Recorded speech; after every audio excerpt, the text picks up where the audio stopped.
Alors salut à tous, c'est Nope et bienvenue sur une vidéo sur Risk of Rain. Et aujourd'hui on va discuter ensemble de comment récupérer des Lunar Coins pour que en plus vous puissiez débloquer l'artificier dans Risk of Rain.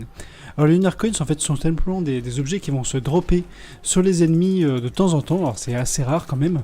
Donc je vais regarder avec vous comment essayer de farmer rapidement ces coins, à quoi exactement ça peut vous servir, et puis ensuite on va voir ça ensemble tout de suite.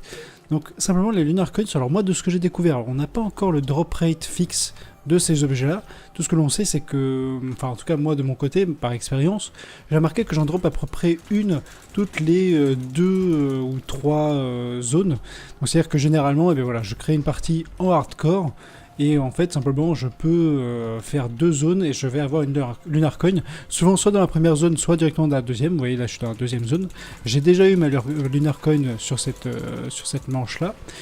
Mais généralement je me mets en hardcore pour essayer d'avoir un petit peu plus de loot ou d'objets, je pense que ça influence un petit peu. Et voilà, donc en général toutes les 2 ou 3 zones j'obtiens ma Lunar Coin. Alors à quoi ça va servir? Eh bien en fait simplement, lorsque vous aurez obtenu 11 Lunar Coin, alors vous voyez que sur la gauche j'en ai 5 actuellement, vous pourrez en fait débloquer un des personnages du jeu qui est l'artificier, ou plutôt le mage dans le jeu, donc il va permettre de lancer des sorts etc. Il a pas mal de combos qui sont apparemment très destructeurs et très efficaces au niveau DPS. Et donc dans un premier temps il va falloir trouver un hôtel de la lune. Alors il y a plusieurs objets en fait qu'on peut croiser en jeu qui coûtent des Lunar Coins. Il faut bien faire attention à récupérer le bon objet. Alors normalement là vous avez un screenshot qui est apparu directement à l'écran et qui vous montre donc l'objet à utiliser, donc ça va coûter une Lunar Coins. Et ce que ça va permettre, c'est qu'une fois que vous aurez vaincu le boss en fait du niveau dans lequel vous vous trouvez, il va y avoir un portail bleu qui va apparaître et qui va vous permettre d'entrer dans la zone du bazar. Alors le bazar, c'est une zone avec un PNJ et plusieurs objets qui sont affichés à droite à gauche, qui vont coûter des Lunar Coins ou simplement des sous in-game ou des objets. Vous pouvez même les échanger contre des objets. Et il va y avoir un emplacement qui coûtera 10 Lunar Coins et qui vous permettra donc de débloquer l'artificier. Donc pour l'instant malheureusement, comme je disais, on n'a pas les détails sur le drop rate pour les Lunar Coins.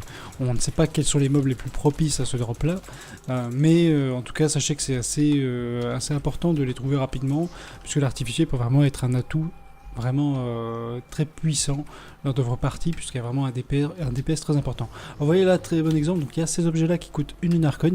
Alors c'est pas ceux-là qu'il faut activer, faites bien attention parce que sinon vous allez dépenser une coin pour rien, et vu qu'elles sont assez rares, ce serait dommage de l'utiliser pour rien. Donc les Lunar Coins, comme vous voyez en haut à gauche, j'ai mes $, donc en jaune, donc là j'ai 699 actuellement, et 5 Lunar Coins. Alors quand vous en récupérez une, ça va rester, même si vous perdez la partie, etc., ce sera lié simplement à votre compte, et donc peu importe le nombre de parties que vous faites ou le nombre de fois où vous êtes mort, il n'y a pas de souci, vous n'allez pas perdre de pièces à moins que vous les dépensiez. Donc ça, de ce côté là il n'y a pas de souci.